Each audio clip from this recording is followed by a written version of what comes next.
Áno? No čau Jožko, akurát som u Adama a idem nahrať vec o hovnách. Nepopraješ mi trochu šťastia, aby som sa pritom neposral? Kokos. Čo? Kokos. No kedy ideš ale? Však ale popraj mi trošku šťastia, lebo strašne žalúdočné vredy mám a strašne ma to chytá. Dobre, tak držím ti palčeky. Díky moc, bráško, máš to u mňa. Mua. Kulo ti ide a ide ti karta. Keď si za šalamadu, tak potom trasa. Žalúdočné vredy, pamätáš vtedy, keď sa vysral na schodoch, smrad išiel hore po schodoch. Išiel stále vyššie a vyššie a susedia boli stále bližšie a bližšie. Však čo ti už jebe, keď sa vyserem, tak to ide hlboko pod zem. Pekne si za sebou spláchnem, nech je čisto a potom idem na to isto.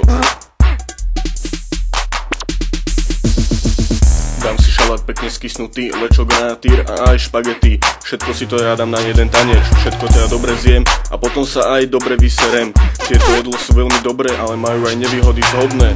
Len to hlavne s lečom neprežeň, aby ťa panický strach neprehnal na záchod a potom tam sedíš ako pán hod. Keď ťa sračka dobre prežene, hlavne to nehovor svojej žene. Šalát taký dobrý skysnutý, ten mám rád.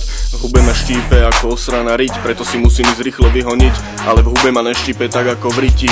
Je to peklo, to je v piči. Serem ako pán, serem ako král. Keď serem na záchode, tak som tam minimálne 2 hodiny. Keď sa tam chystáš, tak stop. Môžeš sa kľudne posadiť a vysrať sa aj na strop. Lebo keď odtiaľ vylezem, tak sa môžeš posadiť a ďalších 10 hodín čakať a pod stolom plakať. Smrad ti dá takú facku, že ťa to odhodí do steny a budeš z toho zmetený. Budeš sa Pánu Bohu modliť, aby si vydržal a že už nebudeš Vianočku vacitku močiť. Toto je pre všetkých sráčov, čo všade kulujú tak ako ja. Tak hrňme sa do boja, serem prdzim štím.